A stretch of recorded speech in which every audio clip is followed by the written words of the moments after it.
प्रभु तेरी वाणी जीवन की रोटी, नैनों की ज्योति अंधेरा मिटाती।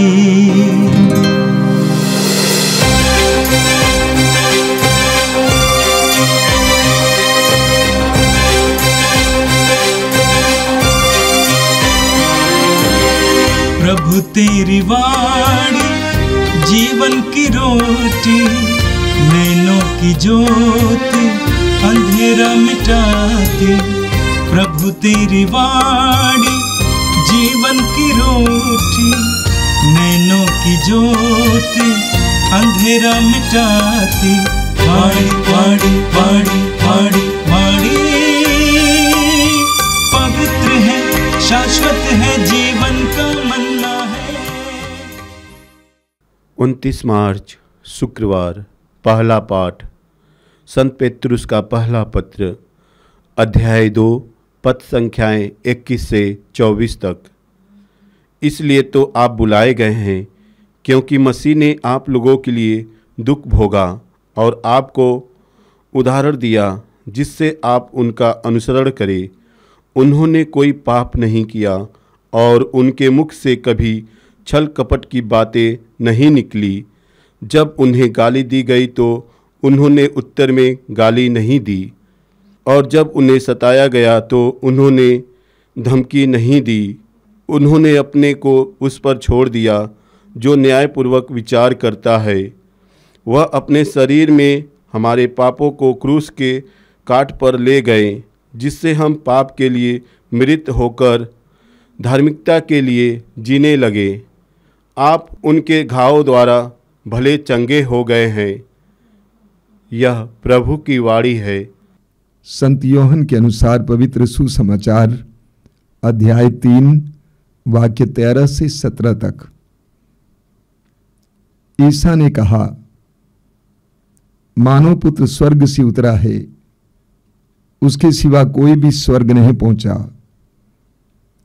जिस तरह मूसा ने मरुभूमि में सांप को ऊपर उठाया था, उसी तरह मानव पुत्र को भी ऊपर उठाया जाना है, जिससे जो उसमें विश्वास करता है वह अनंत जीवन प्राप्त करे।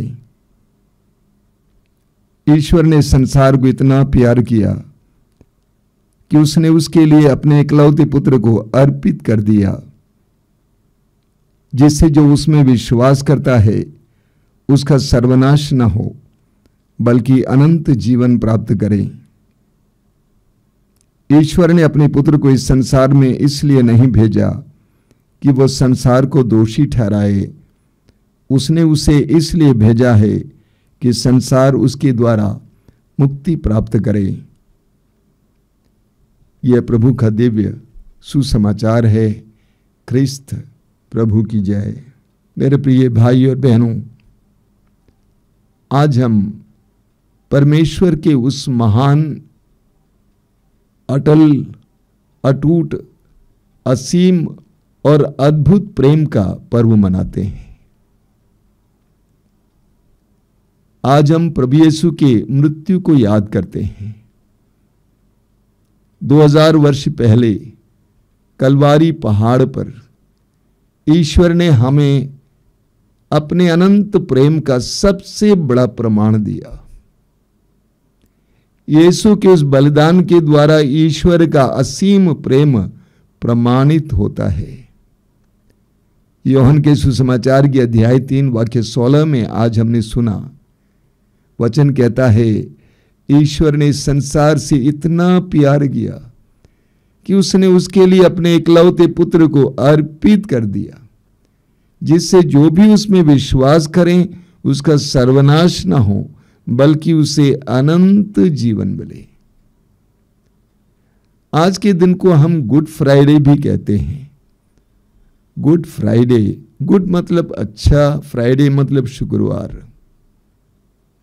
अब सवाल ये खड़ा होगा, यीशु की मृत्यु को हम क्यों गुड कहते हैं, सुखद कहते हैं? अक्सर किसी की भी मृत्यु होती है वो हमारे लिए सुखद अनुभव नहीं है। सुखद समाचार नहीं है, बल्कि वो तो दुखद समाचार है। लेकिन यीशु के दुख और मृत्यु को क्यों हम सुखद समाचार कहते हैं, सुसमाचार कहते हैं? क्योंकि यीशु हमारे लिए मरे, यीशु हमारे बदले मरे। कुरिन्थियों के पहले पत्र के अध्याय 15 में उसके वाक्य 1 और 3 में पौलुस कहते हैं, भाइयों, मैं आप लोगों को उस सुसमाचार का स्मरण दिलाना चाहता हूं जिसका प्रचार मैंने आपके बीच किया, जिसे आपने ग्रहण किया, जिसमें आप दृढ़ बने हुए हैं। वाक्य 3, मैंने आप लोगों को मुख्य रूप से वही शिक्षा सुनाई जो मुझे मिली थी, और वो इस प्रकार है, मसीह हमारे पापों के प्रायश्चित के लिए मरे, जैसा कि धर्म ग्रंथ में लिखा गया है। मसीह हमारे लिए मरे, इसलिए आज के दिन को हम गुड फ्राइडे कहते हैं कि यीशु हमारे लिए मरे। कोरिन्थियों के दूसरे पत्र के अध्याय 5 उसके वाक्य 21 में पौलुस कहते हैं, मसीह का कोई पाप नहीं था, फिर भी ईश्वर ने हमारे कल्याण के लिए उन्हें पाप का भागी बनाया, जिससे हम उनके द्वारा ईश्वर की पवित्रता के भागी बन सके। यीशु का कोई पाप नहीं था, तब भी हमारे प्रति प्रेम के कारण वे पाप के भागी बने, ताकि हम उनकी पवित्रता के सहभागी बने। यूहन्ना अपने पहले पत्र के अध्याय 2 उसके वाक्य 2 में कहते हैं कि मसीह हमारे पापों के प्रायश्चित के लिए मरे। न केवल हमारे पापों के प्रायश्चित के लिए, बल्कि समस्त संसार के पापों के प्रायश्चित के लिए मरे। तो यीशु की मृत्यु हमारे लिए हुई, ये हमारे लिए सुखद बात है। इसीलिए आज के दिन को हम गुड फ्राइडे कहते हैं। इस्यास नबी के ग्रंथ के अध्याय 53 में उसके वाक्य 4 और 5 और 10 और 11 में हम इस प्रकार पढ़ते हैं, वह हमारे ही रोगों को अपने ऊपर लेता था और हमारे ही दुखों से लदा हुआ था, और हम उससे दंडित, ईश्वर का मारा हुआ और तिरस्कृत समझती थी। हमारे पापों के कारण वो छेदित किया गया है, हमारे पापों के कारण वो छेदित किया गया है, हमारे कुकर्मों के कारण वह कुचल दिया गया है। जो दंड वह भोगता था, उसके द्वारा हमें शांति मिली है, और उसके घावों द्वारा हम भले चंगे हो गए। प्रभु यीशु के दुख भोग के द्वारा हम भले चंगे हो गए। प्रभु यीशु ने हमारे पापों के दंड को अपने ऊपर ले लिया। क्रूस पर हम जिसे देखते हैं वो यीशु नहीं है, वास्तव में हमें वहां होना चाहिए था, लेकिन यीशु ने हमारे पापों का दंड अपने ऊपर ले लिया। आगे हम वचन में पढ़ेंगे, इस्यास अध्याय 53 में उसके वाक्य 10 में लिखा हुआ है, प्रभु ने चाहा कि वह दुख से रौंदा जाए, उसने प्रायश्चित के रूप में अपना जीवन अर्पित किया। उसने प्रायश्चित के रूप में अपना जीवन अर्पित किया, इसलिए उसका वंश बहुत दिनों तक बना रहेगा और उसके द्वारा प्रभु की इच्छा पूरी होगी। वाक्य 11 में लिखा हुआ है, उससे दुख भोग के कारण ज्योति और पूर्ण ज्ञान प्राप्त होगा। उसने दुख सहकर जिन लोगों का अधर्म अपने ऊपर लिया था, वह उन्हें उनके पापों से मुक्त करेगा। तो प्रभु यीशु ने हमारे दुखों और पीड़ाओं को अपने ऊपर ले लिया, ताकि हम छुटकारा पाएं, हम आजादी पाएं। रोमियों के पत्र के अध्याय 3 वाक्य 25 में संत पौलुस कहते हैं, ईश्वर ने चाहा ईसा रक्त बहाकर पापों का प्रायश्चित करे। ये ईश्वर की योजना का हिस्सा था। ईश्वर ने चाहा कि ईसा रक्त बहाकर पापों का प्रायश्चित करें और हम उस पर विश्वास के द्वारा उसका फल प्राप्त करें। यह ईश्वर की योजना थी कि ईसा हमारे पापों के लिए प्रायश्चित करें और अपना रक्त बहाए, और हम विश्वास के द्वारा उसका फल प्राप्त करेंगे। आज पुण्य शुक्रवार है, यीशु के बलिदान को हम याद करते हैं। याद करना ही काफी नहीं है। मैं अपने विश्वासियों को और मसीह भाइयों से कहता हूं, यीशु के बलिदान को याद करना ही काफी नहीं है। ये विश्वास करना है और अंगीकार करना है कि यीशु मेरे और हम सब के पापों के लिए प्रायश्चित किए। यीशु ने हमारे पापों के लिए प्रायश्चित किया, यानी यीशु का बलिदान प्रायश्चित का बलिदान था। गलातियों के पत्र के अध्याय 2 उसके वाक्य 20 के दूसरे हिस्से में पौलुस कहते हैं, इस शरीर में मेरे अस्तित्व का एकमात्र कारण यह है, ईश्वर के पुत्र पर विश्वास, जिसने मुझे प्यार किया और मेरे लिए अपने आप को अर्पित किया।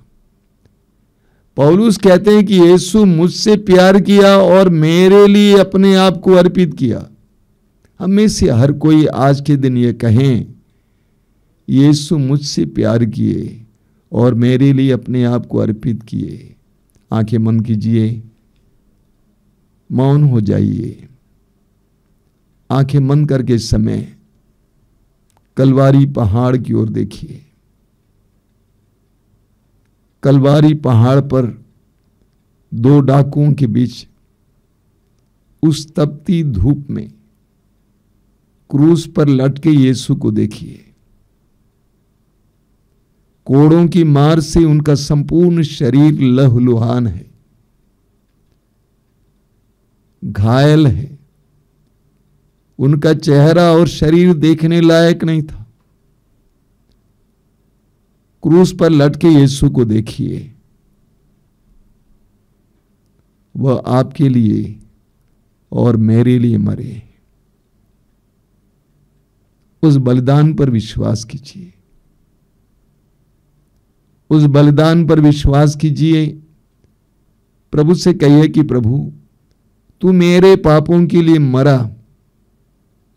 तेरे शरीर पर लगी एक एक चोट मेरे पापों के लिए थी। मैं स्वीकार करता हूं, अंगीकार करता हूं, मुझ पर दया कर। तेरे इस महान और पवित्र बलिदान का फल मुझे प्रदान कर, मेरे परिवार को प्रदान कर। आमीन।